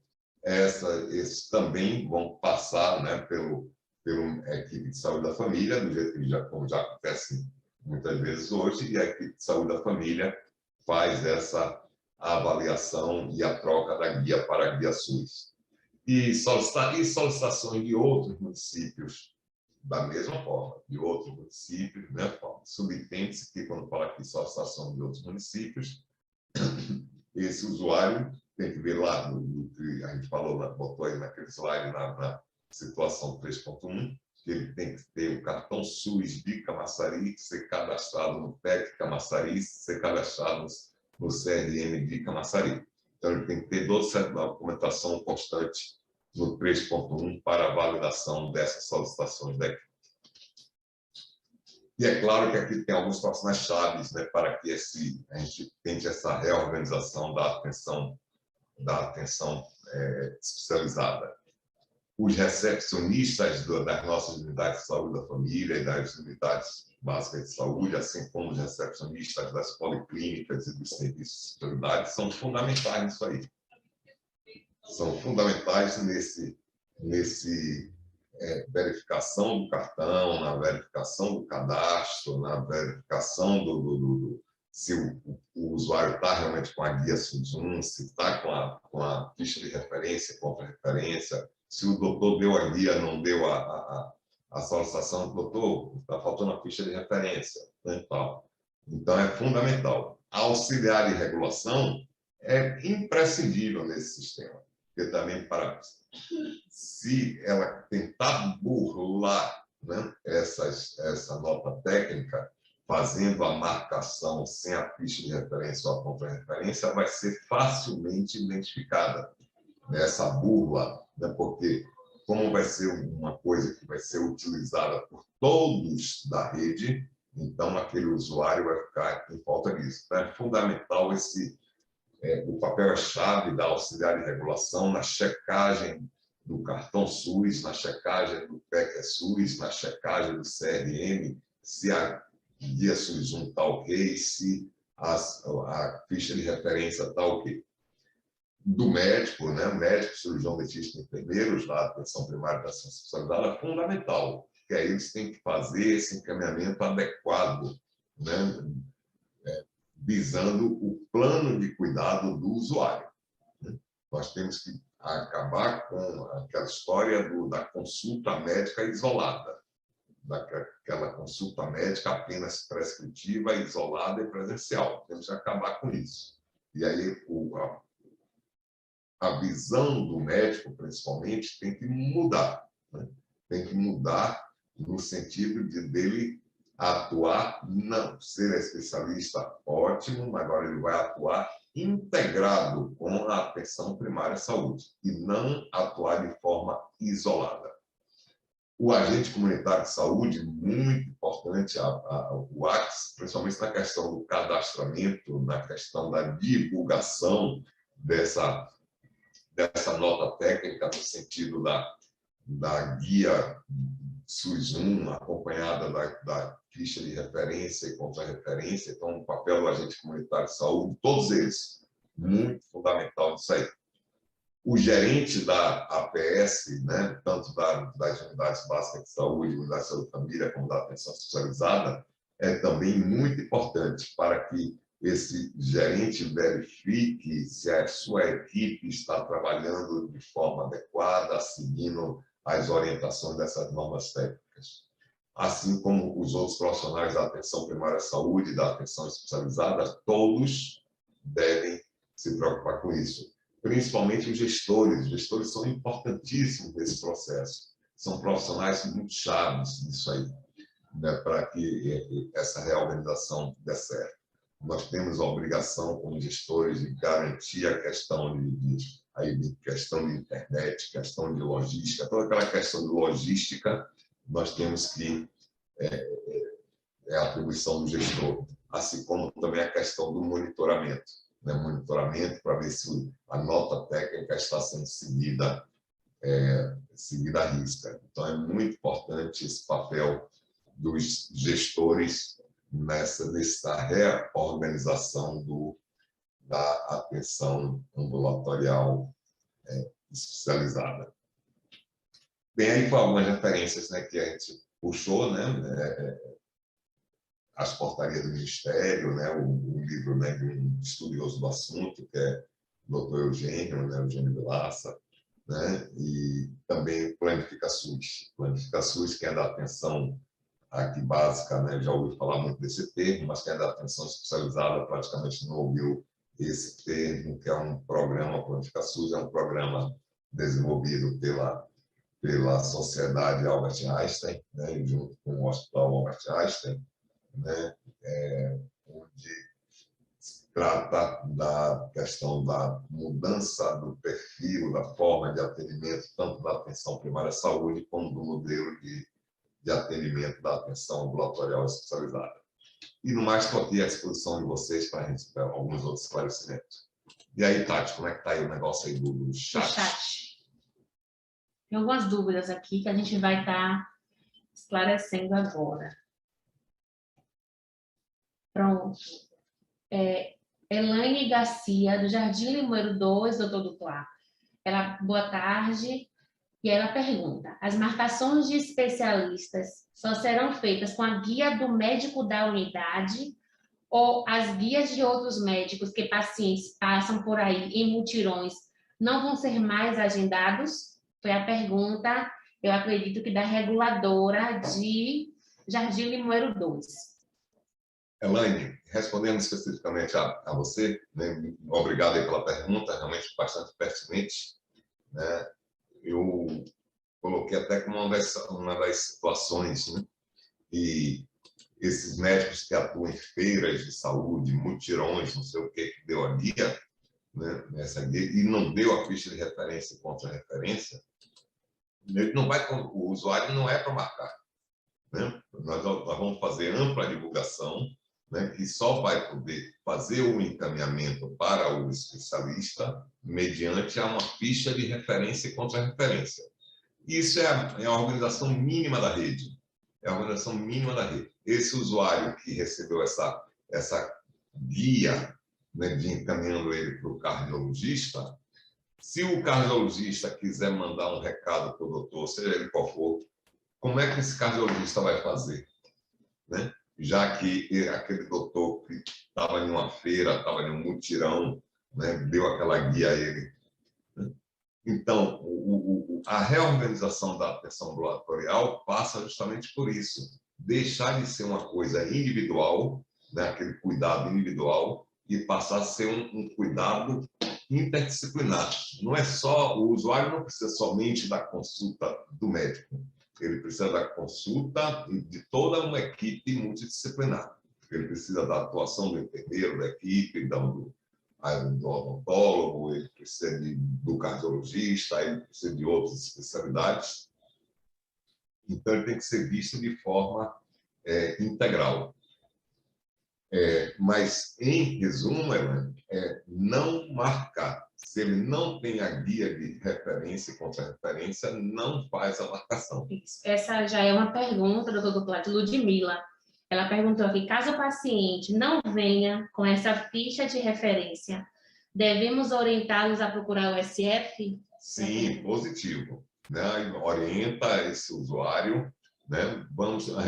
Primeiramente, a gente que atua na atenção primária à saúde, né? Nas unidades básicas de saúde, nós devemos sempre usar mais o termo usuário do que o paciente. Paciente é aquela lógica de hospital, né? Então, os nossos usuários devem ser encaminhados, sim, para a equipe, para que a equipe faça a validação daquela solicitação ou não. Né? Pode ser que ele precise não de um cardiologista, do jeito que ele está com a guia na mão, que ele precisa até de algum outro tipo de cuidado, e não necessariamente de um cardiologista. Então, é interessante que tenha esse pedido. Porque uma das queixas dos colegas da atenção especializada, e aí quem está participando dessa série de sextou, né, que nós estamos fazendo toda sexta-feira, né, tem algum colega especialista conversando, uma das coisas que ele se queixa é que muitas vezes o usuário chega de frente dele e não sabe nem por que ele está lá. Por que você está aqui? Ah, não sei, o doutor mandou vir. Então, essa é uma das queixas recorrentes do especialista. Com a ficha de referência, ele vai saber exatamente qual o motivo que aquele usuário foi fazer aquela avaliação com ele. Estão pedindo aqui, doutor Duplá, para poder repetir, nos casos daqueles pedidos que vêm da UPA, da Policlínica Regional e de outros municípios. Como é que a unidade, como é que o regulador ele deve se comportar ao receber um usuário com solicitações de outros municípios, da Policlínica Regional, de eventos que acontecem, como feiras de saúde, né? Como é que o regulador ele precisa se comportar ao receber na unidade esse tipo de usuário com solicitações sem a referência ou até mesmo com a referência de outro município. Se ele vier da Policlínica Regional e tiver um tipo de referência, de relatório, como é que eles podem se comportar? Bem, está ali escrito, né? Para agendar para o especialista, tem que ter o cartão SUS, ver se ele é cadastrado no PEC, né? No SUS aqui, ver se ele está cadastrado no CRM e ele tem que ter a guia SUS 1, que é aquela guiazinha da consulta, e mais a ficha de referência. Se ele não tiver algum desses itens, se ele não tiver o cartão SUS, vai ter que providenciar o cartão SUS. Se ele não tiver o cadastrado no PEC, no SUS, vai ter que fazer o cadastro dele no SUS. E aproveita ali e já faz a vinculação dele à unidade. Né? Cadastra ele e vincula já a unidade. Se a unidade é a equipe, né? Se ele não tiver o cadastro no CRM, vai ter que fazer o cadastro no CRM, senão não vai conseguir fazer a solicitação da consulta. A guia SUS 1 ele tem, mas não tem a ficha de referência, então está faltando a ficha de referência. Ele tem a alternativa de passar pela equipe, ali pelo médico da unidade de saúde, para fazer a avaliação, né? Para saber se ele precisa realmente daquele encaminhamento do cardiologista ou não. Seja a requisição por ser da mão, seja de UPA, seja de qualquer origem que for. UPA, PA, feira de saúde, mutirão, de gabinete de político, da onde for, ele precisa ter essa ficha de referência, de encaminhamento. Isso aí é fundamental para que esse usuário tenha o atendimento de forma integral. Sim, e se ele não tiver, não vai poder marcar naquela hora? Não. E se ele falar que é urgência? Urgência não é na unidade básica de saúde, nesse caso. A unidade básica atende até casos de pequenas urgências, pequenas emergências. Né? Mas o atendimento médico de urgência é realizado no PA, na UPA, na emergência do HGC, né? Nesse caso. Então, todo usuário que vai marcar uma consulta com especialista não tem urgência. Né? Não tem essa urgência. Porque urgência é na UPA, no PA. Né? É diferente de você vê quando um paciente está na UPA lá que precisa de um cardiologista, o que é que faz? Vai para a regulação estadual, não é isso? Então, ele vai para a regulação estadual, a famosa regulação, como chamam, eles vão para a regulação para que ele seja avaliado por um cardiologista, por um neurologista, por um outro, em caráter de urgência e emergência. Não é o caso das unidades básicas de saúde, das unidades de saúde da família e nem do ambulatório de especialidade. O ambulatório de especialidade não atende paciente de urgência e emergência. O paciente de urgência e emergência é atendido nas UPAs e nos PAs.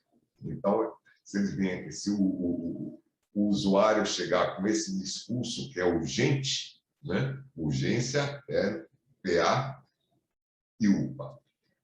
No ambulatório, não é urgência. nenhum cardiologista vai atender um paciente na policlínica em caráter de urgência. Nenhum neurologista vai atender em caráter de urgência. Nenhum gastro, nenhum cirurgião, nenhum. Né? Ali são consultas ambulatoriais especializadas. Não é em caráter de urgência. Então, não teve sempre passar pelo profissional, pela equipe de saúde da família para validar aquela solicitação. Prontinho. A unidade do POC3 tem uma pergunta interessante aqui, que eu acho que pode ser uma dúvida de outros também. Quando começa a valer essas novas medidas? A partir de quando a gente vai começar a fazer essa cobrança, esse monitoramento nas unidades de saúde? Bem, obrigado aí pela pergunta aí do POC3.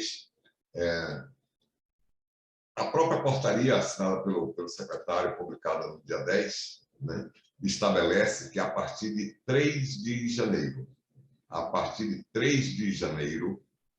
passa a vigorar essas medidas. Então, é interessante que todos aqui presentes, chegando converse nas unidades, converse até mesmo dentro de casa, com a família, né, com os vizinhos, com os amigos, bote nos seus grupos de WhatsApp e tal, tudo isso, né, essa informação.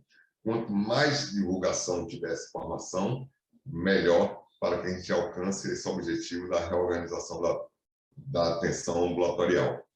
Então, a partir de 3 de janeiro, e daí a gente vai incrementar, incentivar mais essa divulgação na última semana de dezembro. Nós vamos fazer mais divulgação, soltar mais cards, esses cards circulam rápido nos grupos de WhatsApp, para que a nossa população tenha conhecimento dessa mudança, que, inclusive, essa nota técnica, para vocês terem ideia, ela é baseada em uma portaria lá de 2018, 2019, não é uma coisa recente, né? É apenas a gente está resgatando aquela portaria lá de 2018, 2019, que é a portaria 039, né, que está aí nas referências, para implantar aí agora para reorganizar o nosso sistema ambulatorial. Tem uma pergunta aqui de Andréia Laura, que eu achei interessante. Eu não sei qual é a unidade de Andréia.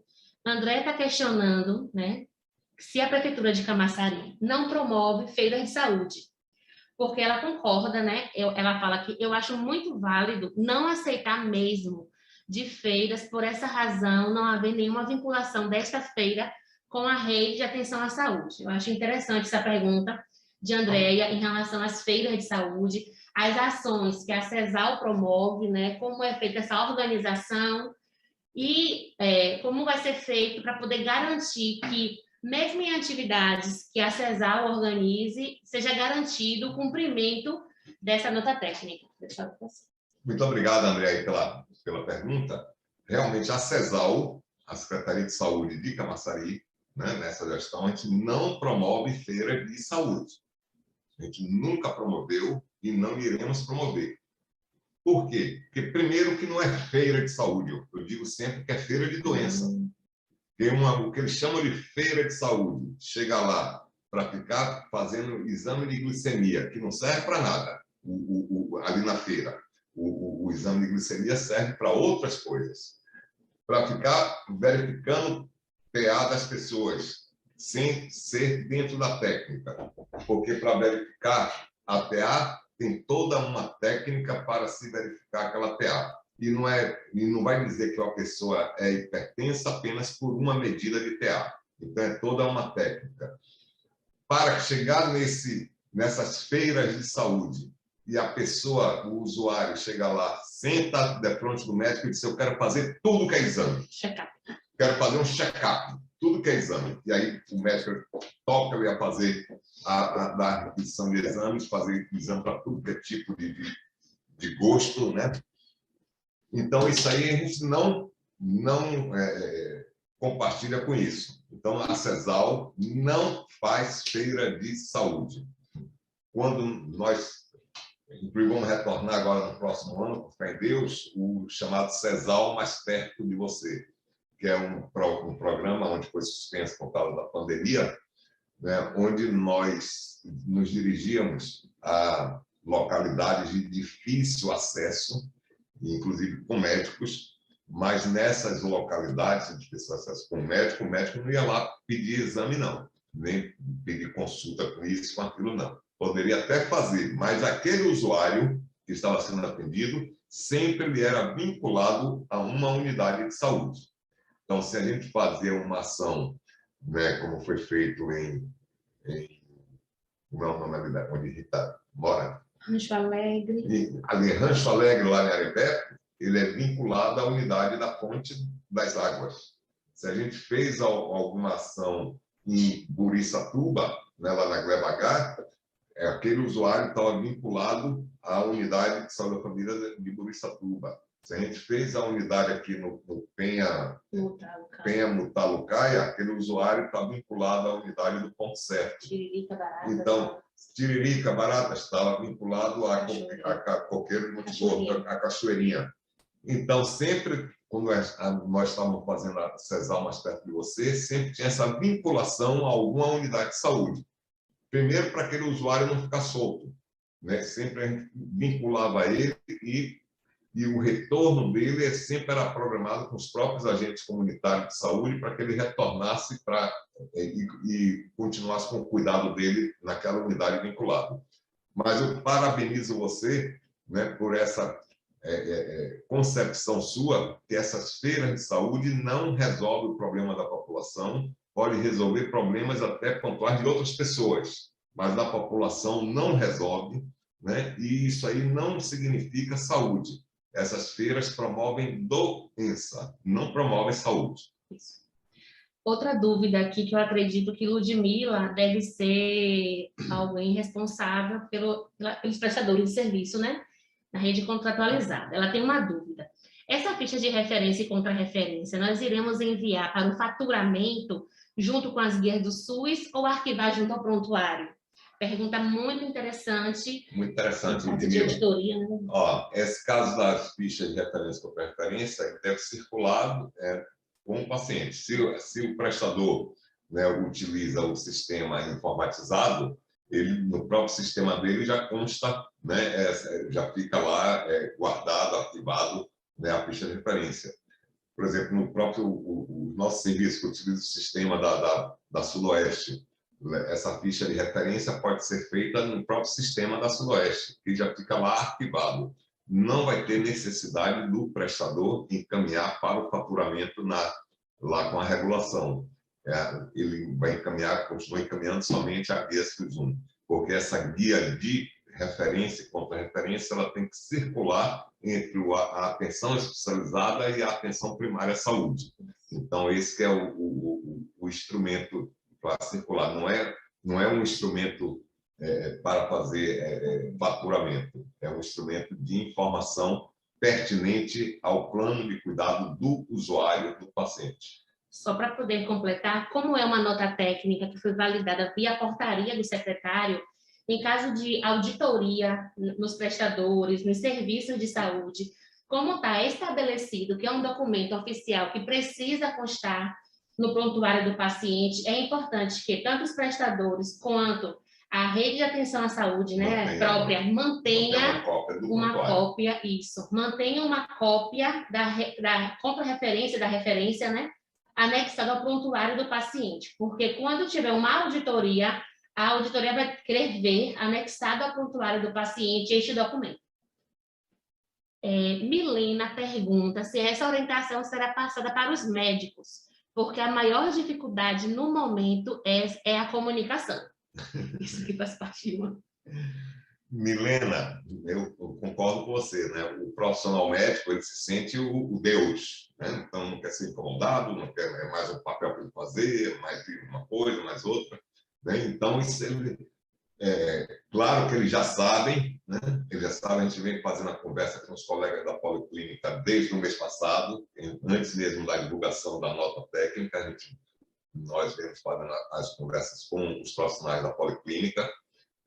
Uma pena que a gerente da Policlínica hoje não pôde estar na reunião por um problema pessoal dela, ela não pôde participar, não está aqui participando, mas todos os profissionais, inclusive nos circulou nos grupos de WhatsApp a nota técnica, os cards e a nota técnica circulou no grupo dos médicos aqui de Camarão Camaçari, dos médicos, dos servidores de Camaçari, dos médicos de Camaçari em geral, dos médicos plantonistas de Camaçari, né? Todos os grupos médicos daqui do município, essa nota técnica já circulou. Agora, quando eu coloquei ali que alguns profissionais chaves são realmente chaves, né, para o sucesso dessa reorganização, passa pela questão do médico a atender esse preenchimento dessa ficha de referência e de contra-referência, e assim como também do papel do regulador, do gerente, de todos os profissionais envolvidos no cumprimento disso. E é claro que se algum médico sinalizar querer fazer o contrário, aí nós, profissionais de saúde, que já somos muito agredidos pela população, a população vai ter mais um motivo para fazer a agressão, né? Então, eu quero que entendam que essa medida visa, basicamente, melhorar a saúde da população, a saúde do usuário. E na hora que o usuário perceber que o médico ele não quer preencher a guia de referência dele, para que o médico lá saiba por que ele está indo para o cardiologista, o endocrinologista, outro profissional, o usuário não vai ficar nada satisfeito. Porque aí a culpa aí não é da gestão, aí a culpa aí é do profissional. E eu sou muito prático nisso aí. Se for servidor médico efetivo, o caminho é sindicância. Sindicância, processo administrativo, não tem para onde fugir, né? E se for médico contratualizado, aí é exoneração. Se for médico de cooperativa, a gente já não quer. Se for de empresa terceirizada, também a gente não quer, né? Porque não adianta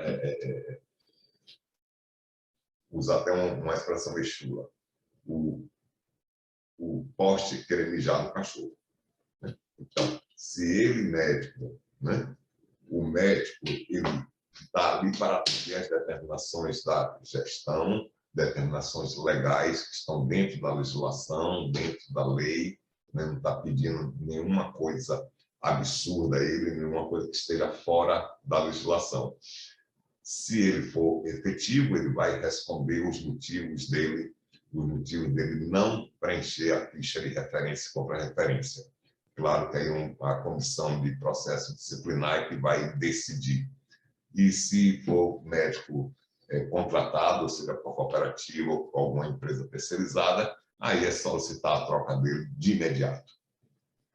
Tem uma pergunta aqui de um prestador. No caso dos prestadores, o paciente, no momento da consulta com o especialista, deverá apresentar a ficha de referência junto com a autorização do exame da consulta?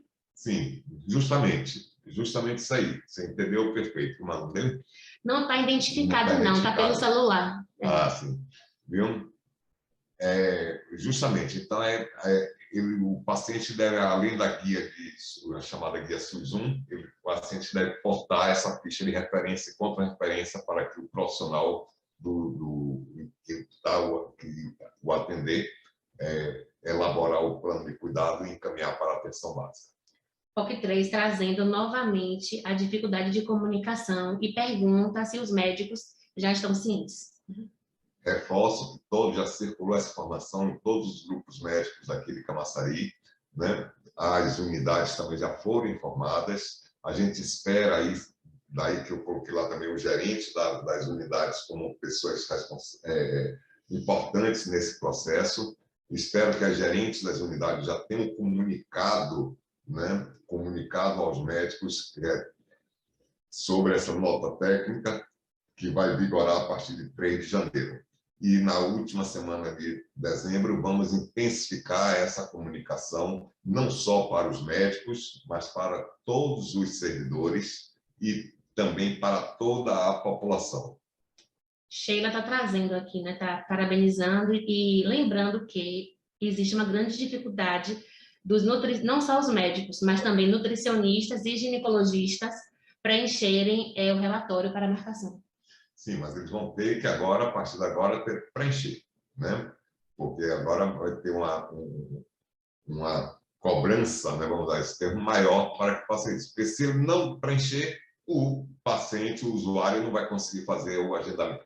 O CEON que E traz... a conduta também, tanto com o ginecologista como o nutricionista, será a mesma em relação aos médicos. A mesma.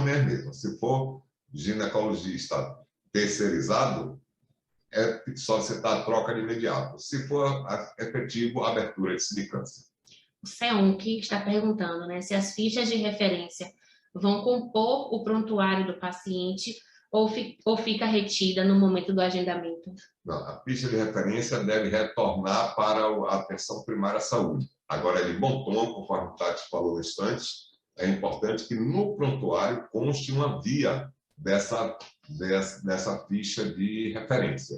Então, é importante que o prontuário contenha. Se o CEON já estiver utilizando o prontuário do CRM, lá próprio profissional que atender já pode fazer a digitação da ficha de referência lá mesmo no sistema. Elaine, do Jardim Limoeiro, ela pergunta, no caso as guias que já estão na fila de espera para os especialistas, os pacientes terão que retornar ao médico da unidade para pegar a referência contra a referência? Se for a partir do dia 3, os que já estão na fila de espera, já estão. Né? Os que foram inseridos na fila de espera até o último dia útil daqui do ano, esse aí não precisa, porque ele já está inserido na fila de espera.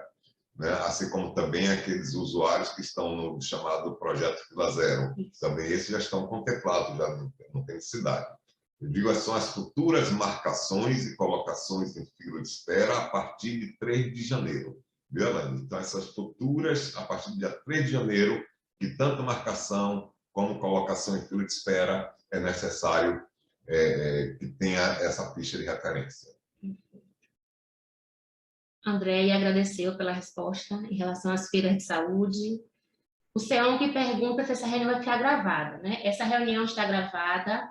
E aí é interessante que os profissionais que não puderam assistir hoje a esta reunião, que tenham acesso, depois a gente vai estar disponibilizando o link, a equipe do Diplan está aí trabalhando na organização, e aí depois eles vão disponibilizar um link para que todos os profissionais que não puderam assistir a esta reunião por algum motivo tenham acesso à informação. A Cogetes também tem um canal no YouTube, onde disponibiliza essas aulas, então vocês podem conhecer o canal da Cogetes para estar tendo acesso a essas aulas. Eu sugiro até, Tati, que os gerentes promovam uma reunião de unidade e façam uma exposição dialogada. É interessante que façam uma exposição dialogada desse encontro de hoje, porque os outros membros da equipe vão tomar conhecimento. Então, não vai ter aquela história de eu não soube. Eu não soube, não. Faz uma marcação de uma reunião de unidade, e aí coloca todo mundo junto e faz uma exposição dialogada.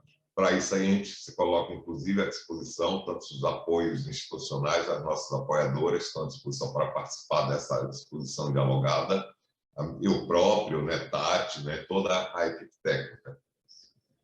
A prestadora que fez a pergunta, que não estava identificada, foi Marluce, da São Mateus. Ok, Marluce, abraço.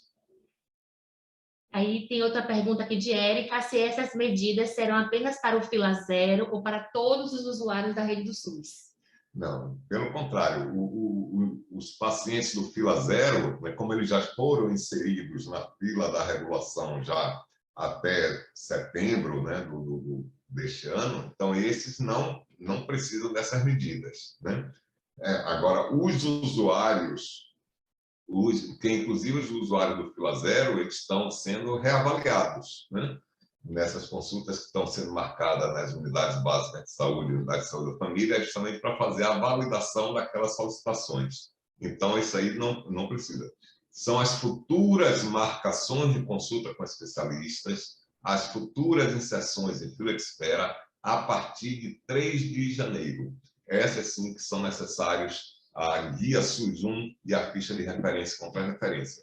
Sem esquecer de ter que verificar também o cadastro no PEC, no cadastro no SUS, para verificar se aquele usuário está vinculado àquela unidade e àquela equipe. Milena, doutor Duplar, ela parabeniza pela excelente reunião e espera que todos os envolvidos, os médicos, reguladores, recepcionistas e a gestão, cumpram o que a nota técnica orienta. E aí ela faz uma pergunta: qual o papel dos agentes comunitários de saúde neste processo? Papel muito importante, Milena, muito importante. Você vê que logo lá de início, eles que o usuário tem que estar cadastrado, ter o cartão SUS dele, ele daqui de Camaçari, ele tem que estar cadastrado no sistema do ESUS, né? Os nossos agentes comunitários, o tablet e tal, né? Então ele tem que cadastrar, vincular aquele usuário à unidade e vincular a equipe dele, agente comunitário. Então, isso é um papel fundamental. Além disso, é papel fundamental o agente comunitário na chamada estratificação do risco do usuário. Porque como o agente comunitário é ele que realiza a visita domiciliar, né, aos moradores da sua microárea, então ele vai dar elementos, ele vai dar substrato para que a equipe, o restante da equipe de saúde da família, possa fazer essa estratificação de risco de uma forma mais correta. Então, é fundamental o papel do agente comunitário nesse processo da reorganização da atenção ambulatorial especializada. Marluce da São Mateus, ela agradece pelo esclarecimento e ela reafirma, né, novamente: no caso do prestador, quando o nosso médico encaminhar para algum especialista, exemplo, encaminhar para o retinólogo, devemos preencher a referência também, correto? Ela pergunta: este modelo de ficha ficará disponível em algum site, em algum local? Esse modelo, oi Marluce, muito obrigado pela pergunta, né? Esse modelo, sim, está disponível aí nos sites, mas eu me comprometo a falar com a própria regulação para passar para vocês, né? É um modelo simples, é ficha de referência contra referência, né? Para mandar, encaminhar para vocês esse modelo. No caso aí do oftalmologista, para um encaminhamento para um retinólogo, precisa, sim, é necessário que se preencha para todo e qualquer encaminhamento essa ficha de referência e contra-referência. Então, se ele está encaminhando para o retinólogo, ele tem que especificar por que ele está encaminhando aquele usuário para o retinólogo. Qual o motivo daquele encaminhamento. Pois só dessa forma, Marluce, é que nós teríamos condição de, daqui a 6 meses, daqui a 1 ano, a gente ter um perfil epidemiológico melhor nosso. Né? Se a gente não faz essas fichas de referência e contra-referência, nós ficamos sem saber, sem ter esse perfil, né, epidemiológico, saber qual é a demanda, qual é a necessidade real da nossa população. Com essa ficha e com esses encaminhamentos adequados e seguros, dá para a gente traçar, elaborar esse perfil epidemiológico do nosso município. Raidalva, doutor Duplar, ela é enfermeira em Nova Aliança, e aí ela fala que é importante para o ajuste das consultas especializadas e direcionamento dos pacientes. Ela reafirma a importância desse processo. Sem dúvida, Raidalva, obrigado, realmente muito importante. Nádia pergunta: essa referência é obrigatória para consultas, exames e procedimentos? Bom, no momento, a nota técnica está se referindo, Nádia, exclusivamente às consultas especializadas. As consultas especializadas que necessitam dessa ficha de referência e contra-referência. Até o momento, os exames e procedimentos não têm essa necessidade da guia de referência e contra-referência. Agora, claro que existe também alguma coisa em relação a alguns outros procedimentos que esses sim deverão, né, que a própria, né, o próprio tipo de procedimento necessita, por exemplo, daquele outro instrumento que chamaria APAC, né, os procedimentos de alto custo. O profissional ele já preenche a APAC, que seria tipo uma ficha de referência, né? Mas nesse caso específico, o objetivo maior desse encontro nosso aqui hoje é sobre as consultas para os especialistas. Doutor Duplar, Milena, ela faz um questionamento, né? Como conscientizar a população em relação ao cadastro ESUS? Infelizmente, mesmo com todo o apoio dos agentes, muitos pacientes, de maneira desregrada, acabam buscando auxílio em outras unidades e municípios. Isso atrapalha muito o sistema. Sim, mas a vinculação, concordo com você, Milena, concordo que atrapalha o sistema, mas na medida que o usuário se sentir for cadastrado em uma unidade, né, ele tem que entender que não adianta, que hoje, inclusive, não precisa ficar saindo se cadastrando em tudo que é unidade, porque hoje toda a unidade de saúde da família, né, ela não atende exclusivamente a sua população. Ela pode atender qualquer usuário de qualquer localidade do Brasil. Né? Agora está assim, né? Não está mais com aquela população adscrita e tal. Ela é responsável pelo acompanhamento daquela população que é adscrita ali, daquele cadastro. Mas ela não mas qualquer pessoa, por exemplo, eu sou cadastrado no Jardim Limoeiro 1, mas se eu quiser fazer uma consulta na Glebaé, eu vou lá e faço minha consulta na Glebaé. Nada me impede. Agora, se eu precisar de um acompanhamento na Glebaé, aí a equipe lá da Glebaé vai dizer, Dupla, a sua unidade, você foi atendido aqui, beleza, tal, agora você precisa de acompanhar, de fazer acompanhamento. O seu acompanhamento vai ser no Jardim Limoeiro 1, porque você é cadastrado no Jardim Limoeiro 1. Então, essa é a lógica hoje, né, com o próprio novo sistema de financiamento da atenção primária, né, trouxe essa lógica, né, na última portaria, né, do Previne Brasil. Então, agora, nós temos que conscientizar a população da importância dela ser cadastrada no sistema da atenção básica, até como cidadã, né, uma postura de cidadão. Porque hoje, um percentual do que o município recebe do Ministério da Saúde de verba para comprar medicamentos, com verba para estruturar a assistência à saúde, a rede de atenção à saúde, depende do número de pessoas cadastradas nas unidades. Então, se nós cadastramos as pessoas, o Ministério da Saúde entende que nós temos aquelas pessoas, então ele tem que mandar aquele dinheiro. Mas se a gente não cadastra, por um motivo ou outro, o Ministério vai ficar sem saber que nós temos aquela pessoa prestando assistência àquela pessoa, aquele usuário, e ele não vai mandar o dinheiro. Então, daí, essa conscientização tem que ser, eu diria, Milena, que principalmente nós, servidores da saúde, nós, trabalhadores da saúde, a gente tem que ter essa preocupação e cada um de nós falarmos para a população em geral da importância desse cadastramento. Mesmo aquelas pessoas que possuem plano de saúde, mesmo essas pessoas devem ser cadastradas na unidade. Isso é importante para que a gente tenha a noção exata do tamanho da nossa população, do tamanho da população que está ligada, que está vinculada, que está adscrita àquela equipe de saúde da família.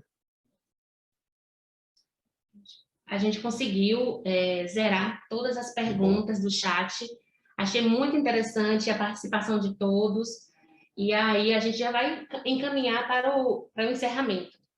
Eu gostaria de agradecer a toda a equipe de apoio, né, que ficou aí na retaguarda, a equipe do DIPLAN, a equipe da DAS, que se fez presente aqui, a equipe da DICORES, da Central de Regulação, que a todo momento de construção desse processo esteve presente nas discussões. Gostaria também de parabenizar a todos os profissionais presentes. A todo momento que eu estava acompanhando, a gente chegou a quase 80 profissionais presentes aqui nessa sala, participando da discussão. E, assim, para quem vive o SUS, para quem vive o serviço público, é muito importante esse momento da gente ver atenção básica, atenção especializada, prestadores de serviços participando aqui, perguntando, profissionais de saúde da ponta. Então, para mim, foi um momento muito enriquecedor e feliz pela adesão e pela participação de todos.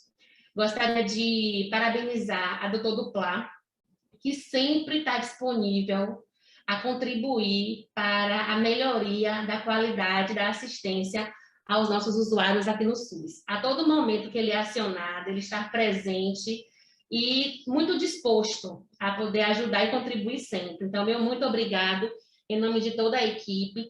E eu gostaria de dizer que todo processo de mudança gera, né, ansiedade, gera medo, mas nós precisamos mudar, porque a cada momento que a gente propõe algo novo, a gente acredita que isso vai trazer mais qualidade para os nossos usuários do SUS. Então, por esse motivo, a gestão, neste momento, está se organizando para poder qualificar ainda mais este encaminhamento do nosso usuário dentro da nossa rede. A gente quer que as informações, que o cuidado, que o plano de cuidado, tanto da atenção básica quanto da atenção especializada, seja registrada para que não se perca nenhum tipo de informação. E para que a atenção básica, que é a responsável por coordenar esse cuidado, tenha as informações necessárias para poder ofertar esse cuidado aos nossos pacientes. Agradecer a presença dos reguladores das unidades, das recepcionistas, dos distritos, dos gerentes de unidade, dos apoiadores que estão aí presentes, a equipe da DAS, Francisca, que está aí participando junto com Renata e Jane, que a todo momento se colocou à disposição para estar construindo esse momento, que é muito feliz, né? É uma esperança muito grande. A gente que vem trabalhando no SUS e a gente quer muito que esse sistema de referência e contra-referência funcione de forma correta, para que os nossos usuários sejam melhor encaminhados dentro da nossa rede.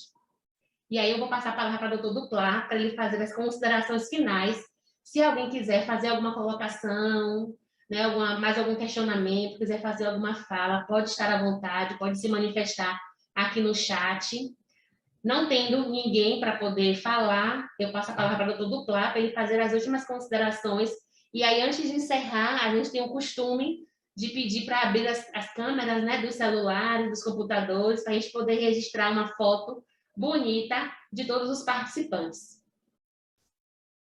Bem, Tati, nós gostaria de agradecer, né, a todos aí pela presença, né, a esse encontro. Você já frisou, né, não só os servidores da CESAL, mas os prestadores, não só os trabalhadores em geral, mas os gestores, pessoal da ponta, né, todo mundo envolvido, porque realmente o usuário, ele não é nosso, o usuário é do sistema, né? Então, o usuário ele não é da atenção básica, ele não é da atenção especializada, ele é do sistema de saúde. Ele tem que transitar por essa rede de atenção à saúde de uma forma tranquila e segura, né? Então, eu queria agradecer a participação, né, de todos, né? Dizer que a gente está sempre à disposição, né, para qualquer outro esclarecimento que seja necessário, né? E reforçar esse pedido que os gerentes aqui, vocês levem essa sugestão para os gerentes de vocês, para que façam uma reunião de equipe onde possa fazer uma exposição dialogada desse encontro nosso de hoje, que eu encaro assim como um dos mais positivos que eu já fiz aqui dentro da CESAL. Eu participei aqui dentro da CESAL, principalmente pelo desafio, né, Francisca? Francisca está ali, né, e ela sabe que foi um desafio muito grande, né, a construção, né, dessa nota técnica, a mudança, né, de pensamento, né, de postura do modelo da atenção ambulatorial setorializada. E ela, como é uma coordenadora, é uma das coordenadoras, né, dessa atenção, que está a coordenação que ela está ligada a essa atenção ambulatorial setorializada, ela está muito contribuindo neste momento. Então, eu queria agradecer mais uma vez a todos e dizer que estamos aí, né, e aquele velho chavão, né, de viva o SUS. Eu vou fazer o registro aqui. Então, quem abriu a câmera, está todo mundo lindo. Isso. Pronto. Deixa o pessoal abrir aqui que eu vou registrar.